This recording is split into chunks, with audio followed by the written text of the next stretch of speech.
Selamat pagi pemirsa, kembali lagi dengan saya Milen Kaynya dalam liputan 8 berita terkini. Kebakaran hebat terjadi di salah satu kawasan padat penduduk yang ada di daerah Jakarta Timur, tepatnya di Kampung Cerewet. Kebakaran ini menghanguskan sekitar 130 rumah yang berdempetan dan beberapa toko sembako milik warga. Kebakaran terjadi pada Jumat dini hari pukul 2 pagi. Terdapat 2 saksi mata saat kejadian berlangsung. Salah satu saksi adalah warga yang baru saja pulang dinas malam. Untuk mengetahui kejadian lebih lanjut, kami sudah terhubung dengan Miosan yang akan menyampaikan langsung dari tempat kejadian. Silahkan, Miosan. Baik, terima kasih Milen. Saya Miosan melaporkan langsung dari tempat kejadian. Saat ini kondisi di Kampung Cerewet masih terlihat kobaran api yang lumayan besar dan membuat kabut asap semakin pekat menjulang ke atas. Sejauh ini masih belum diketahui pasti penyebab kebakaran. Namun kobaran api diduga berasal dari konsleting listrik salah satu rumah warga. Kejadian berlangsung sangat cepat, mengingat wilayah yang sangat padat penduduk dan akses jalan yang sangat sempit membuat pemadam kebakaran kesulitan untuk memadamkan api. Hingga saat ini, kobaran api masih belum berhasil dipadamkan. Namun, sebagian besar warga sudah diungsikan ke posko darurat. Kebakaran ini diperkirakan menyebabkan kerugian hingga sebesar 25 miliar rupiah. Demikian info terkini yang bisa saya sampaikan langsung dari tempat kejadian. Saya kembalikan kepada Milen di studio. Baik, terima kasih Miosan atas informasinya. Dan untuk saat ini saya sudah terhubung dengan 2 saksi mata. Halo, selamat pagi Ibu Mai dan Mbak Marwah. Apakah sudah terhubung? Iya, selamat pagi Mbak Milen. Sudah terhubung Mbak Milen. Oke, baik. Langsung saja mungkin Ibu bisa diceritakan kira-kira bagaimana kronologi kejadian kebakaran dahsyat pada malam dini hari itu. Mungkin bisa dimulai dari Ibu Mai. Ibu silakan. Iya Mbak, saya kan awalnya tuh lagi sholat ya, ngambil wudhu. Lah baru ke kumur-kumur, tiba-tiba ada suara ledakan kenceng banget Mbak. Saya langsung bangunin suami saya tuh, akhirnya kita berdua keluar. Terus pas udah keluar, ngintip dari jendela tuh, tiba-tiba api udah gede banget kan. Terus asap juga banyak, saya panik dong. Terus saya teriak tuh, terus saya teriakan, kebakaran, kebakaran. Terus suami saya langsung mengambil barang-barang yang bisa diselamatkan, seperti berkas-berkas penting. Nah, terus ini guys, saya ngamanin duit saya nih. Saya cuma bawa selembar-lembarnya, Mbak. Oke, baik. Berarti pada saat kejadian Ibu Maya belum terlelap ya, Bu ya? Lah belum, Mbak. Saya kan baru mau sholat tahajud. Oke, lalu pada saat Ibu Maya dan suami keluar rumah itu, apakah sudah banyak orang yang keluar atau baru Ibu dan suami Ibu saja, Ibu? Belum, Mbak, belum. Waktu saya keluar sih baru saya dan suami saya tuh. Tapi pas nggak lama, pas saya teriak tuh, teriak kayak, kebakaran, kebakaran. Terus tetangga pada keluar akhirnya tuh, Mbak. Oke, baik. Terima kasih banyak atas informasinya. Ibu Maya, mungkin kita akan beralih kepada narasumber selanjutnya, Mbak Marwah. Apakah sudah terhubung, Mbak? Iya, sudah Mbak. Oke, baik Mbak Marwah, mungkin bisa diceritakan sedikit terkait kronologis kejadian kebakaran tadi malam. Silahkan. Iya Mbak, jadi kan semalam itu saya baru pulang tuh ya Mbak dari dinas. Pokoknya malam-malam saya nggak tahu tuh jam berapa pokoknya. Nah, saya pas waktu baru sampai di depan gang, saya itu kayak ngeliat kebakaran, terus apinya tuh kayak udah di mana-mana gitu. Terus juga orang-orang pada lari-larian gara-gara kepanikan, terus mereka juga pada bawa barang-barang mereka. Nah, saya kan kalau kayak gitu kan jadinya takut ya mau pulang ke rumah. Ya udah, saya akhirnya nelpon orang rumah. Nah, terus ternyata keluarga saya itu udah dievakuasi ke tempat pengungsian gitu. Oke, berarti pada saat itu kondisi di sana tuh sudah benar-benar tidak terkendali atau bagaimana, Mbak? Iya Mbak, pokoknya tuh udah bener-bener parah banget. Api juga udah di mana-mana, pemadam kebakaran juga belum datang-datang. Jadi kayak percuma kalau misalkan warga mau madamin pakai air sendiri gitu kan. Karena posisinya emang udah hampir nggak ada rumah warga yang nggak kebakar. Jadi semuanya ya udah bener-bener kebakar abis gitu. Oke, baik. Lalu kira-kira bagaimana kondisi keluarga Anda pada saat di pengungsian, Mbak? Nah, itu pas saya telepon, mereka bilang mereka tuh lagi ada di pengungsian kan. Ya udah, saya langsung aja pergi ke sana. Nah, pas waktu udah sampai di sana, ternyata banyak banget warga yang udah kumpul di sana. Terus juga pas di tempat pengungsian itu barang-barang juga pada berceceran di mana-mana, orang-orang juga udah pada panik. Pokoknya semuanya tuh nggak bisa dikendaliin gitu. Nah, ada juga tuh orang yang teriak histeris kayak gitu, mungkin karena panik kali ya, Mbak. Nah, alhamdulillahnya nggak lama saya bertemu dengan keluarga saya di tempat pengungsian. Oke, baik. Terima kasih banyak Mbak Marwah atas informasi kronologisnya. Semoga Mbak Marwah dan keluarga sehat selalu ya Mbak. Terima kasih. Baik, selanjutnya di studio sudah kedatangan 3 narasumber. Selamat datang Bapak Isan selaku Ketua Damkar. Selamat bergabung Bapak. Selamat bergabung juga kepada Ibu Nita dari pihak kepolisian. Dan selamat bergabung kepada Ibu Nuke dari tim evakuasi. Mungkin untuk pertama saya akan bertanya kepada Ibu Nita selaku dari pihak kepolisian. Mungkin Ibu Nita bisa dijelaskan bagaimana dari pihak kepolisian dalam menangani terkait kasus kebakaran hebat ini. Apakah sudah diketahui terkait penyebab kebakaran? Silahkan Ibu Nita. Baik, untuk saat ini tim kami masih berusaha untuk menyelidiki terkait penyebab kebakaran yang hebat ini. Masih belum diketahui secara pasti, namun diduga kebakaran terjadi dikarenakan adanya konsleting listrik di salah satu rumah warga. Baik, mungkin bisa dijelaskan Ibu Nita bagaimana polisi pada saat itu prosesnya dalam mengevakuasi warga. Baik, pada pukul 2:30 kami mendapat laporan bahwa telah terjadi kebakaran di Kampung Cerewet, sehingga kami langsung datang ke TKP. Dan saat berada di TKP, kami langsung mengevakuasi warga ke tempat yang lebih aman bekerjasama dengan tim evakuasi. Baik, terima kasih Bu Nita. Mungkin saya akan beralih mengajukan pertanyaan kepada Bapak Isan dari tim Damkar.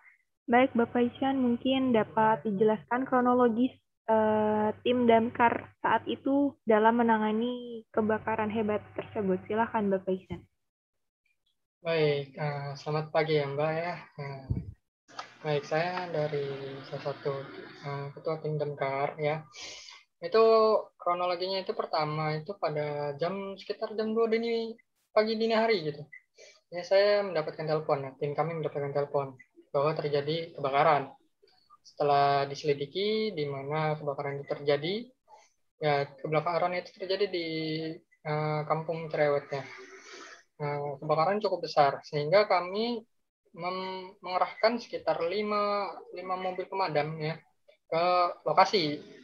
Nah, menurut laporan yang ada itu 5 mobil pemadamnya itu terlambat datang. Ya, salah satunya karena akses jalan ya, Mbak ya. Akses jalannya yang susah sekali, itu sulit dimasuki, sempit. Nah, jadi mobil pemadam itu susah masuknya itu. Jadi terlambat. Baik, lalu kira-kira butuh berapa lama untuk tim Damkar itu sendiri dalam memadamkan api, Bapak? Ya, untuk pemadamannya ya sampai saat ini ya sampai pagi hari ini, subuh hari ini itu belum padam ya Mbak ya. Nah, itu mungkin salah satunya karena keterlambatan kami ya Mbak ya. Sudah banyak itu rumah warga yang terbakar itu. Nah, jadi sedikit sulit untuk memadamkan apinya itu. Oke, baik. Terima kasih kepada Bapak Ihsan yang sudah menjelaskan kronologis dari tim Damkar. Mungkin selanjutnya saya akan beralih kepada Ibu Nuke dari pihak tim evakuasi. Mungkin Ibu Nuke tolong bisa dijelaskan apakah terdapat korban jiwa dalam kebakaran hebat ini. Silakan Ibu. Terkait korban jiwa kebakaran hebat ini, terdapat 120 korban terluka ringan, lalu 23 warga mengalami luka berat, dan 2 korban meninggal dunia, sedangkan yang lainnya sudah dievakuasi di tempat pengungsian. Lalu untuk para warga yang mengalami luka berat, sudah kami larikan ke rumah sakit Budi Santoso untuk dilakukan tindak lanjut. Begitu Bu Mila. Baik. Lalu untuk warga itu sendiri yang dievakuasi ke pengungsian, apakah sudah mendapatkan bantuan seperti pakaian, makanan, minuman, dan obat-obatan, Ibu? Ya, untuk warga yang di pengungsian untuk saat ini kami sudah mendapatkan bantuan makanan, minuman, dan obat-obatan. Lalu juga terdapat dokter, perawat, farmasi, dan ahli gizi yang siap membantu terkait kesehatan para warganya. Oke, baik. Terima kasih banyak Ibu Nuke terkait informasinya. Mungkin terakhir nih, Bapak Ihsan bisa membantu menjelaskan bagaimana cara atau kiat dalam menanggulangi kebakaran agar mungkin ke depannya jika terjadi kejadian serupa bisa terminimalisir mungkin ya. Silahkan Bapak Ihsan. Ya, baik. Untuk cara penanggulangannya, cara menghindari terjadinya kebakaran ya. Nah, yang pertama itu jika terjadi kebakaran, yang pertama jangan panik. Nah, sebisa mungkin kita harus tenang. Kalau kita melihat kebakarannya kecil, jika di rumah ada alat pemadam api ringan, bisa digunakan. Atau jika tidak ada alat pemadam api ringan itu, bisa menggunakan karung goni. Jika tidak ada, bisa menggunakan handuk yang basah. Karung goni juga basah ya. Nah, jika kebakarannya besar, jangan panik. Bangunkan keluarga. Jika ada keluarga di rumah, bangunkan keluarga. Ambil barang-barang yang berharga saja. Jangan semuanya dikemasi, jangan sampai baju-baju itu tidak perlu. Ambil saja yang berharga. Nah, setelah itu keluar dari rumah dengan cara sedikit membungkuk ke bawah. Jika api asapnya sudah ke atas itu membungkuk ke bawah agar masih ada udara yang bersih ya di situ, atau menggunakan handuk yang basah, handuk kecil yang dibasahi air itu untuk bernapas. Segera keluar bersama keluarga, jangan panik. Jika kondisi listrik masih menyala, jika bisa dimatikan, sekring listriknya itu dimatikan. Nah, jika menggunakan gas LPG juga, jika bisa itu gasnya dilepas, dicabut, ya biar tidak tambah apinya menyebar dan ada ledakan nantinya. Nah, setelah keluar dari rumah, segera hubungi pemadam kebakaran atau pihak-pihak panggilan darurat lainnya. Setelah itu, silahkan menuju titik kumpul atau tempat yang sedikit luas seperti lapangan ya, itu di daerah rumah itu. Nah, di situ tunggu saja di situ, mengungsi di situ sampai pemadam atau pihak-pihak yang lainnya datang ya. Nah. Terima kasih banyak kepada Bapak Ihsan atas informasinya yang sangat bermanfaat. Terima kasih juga kepada Ibu Nita dan Ibu Nuke atas kehadirannya. Mungkin selanjutnya kita akan terhubung dengan narasumber kita yang terakhir, Ibu Nabila yang bertugas di posko pengungsian. Apakah sudah terdengar Ibu Nabila? Baik, Bu. Sudah terdengar. Oke, baik. Ibu Nabila mungkin bisa dijelaskan bagaimana tim kesehatan di sana dalam menangani korban kebakaran. Silahkan. Ya, baik.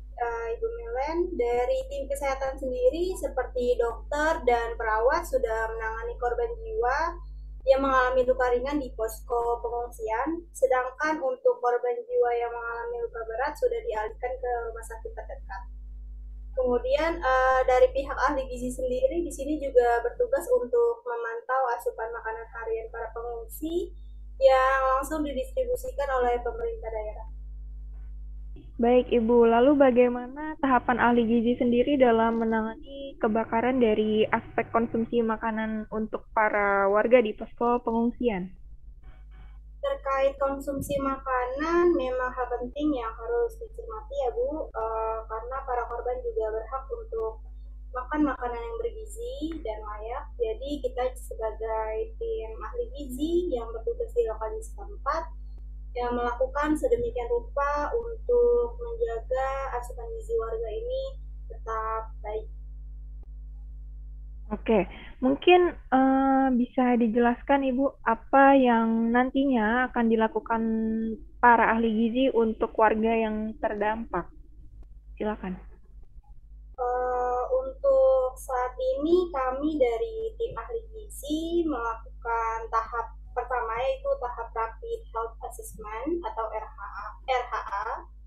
Nah, itu adalah antropometri, melakukan antropometri, mendata seperti berat badan, tinggi badan para pengungsi, kemudian untuk makanan karena belum lengkap ya bantuan dari pemerintah, jadi untuk distribusi makanan kami memberikan semua rata, kecuali untuk balita kami memberikan makanan memang khusus untuk balita seperti itu.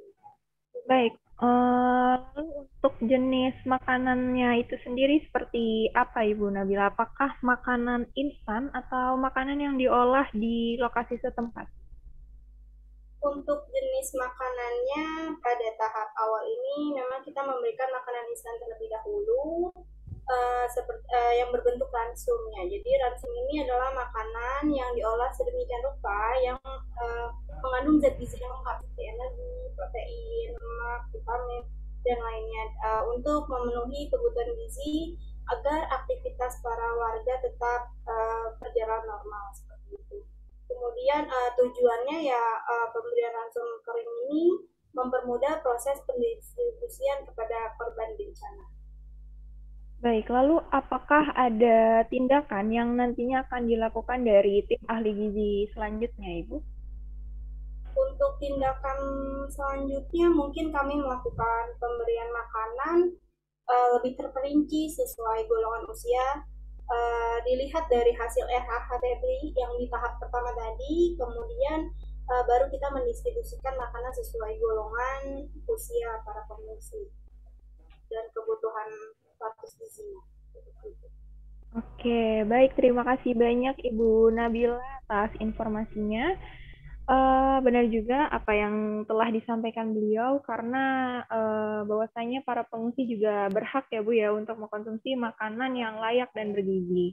Oke, sekian berita terkini yang dapat saya sampaikan terkait bencana kebakaran. Semoga para pengungsi dan para relawan yang bertugas selalu dalam kesehatan yang baik. Saya Milen Senya, pamit undur diri. Terima kasih.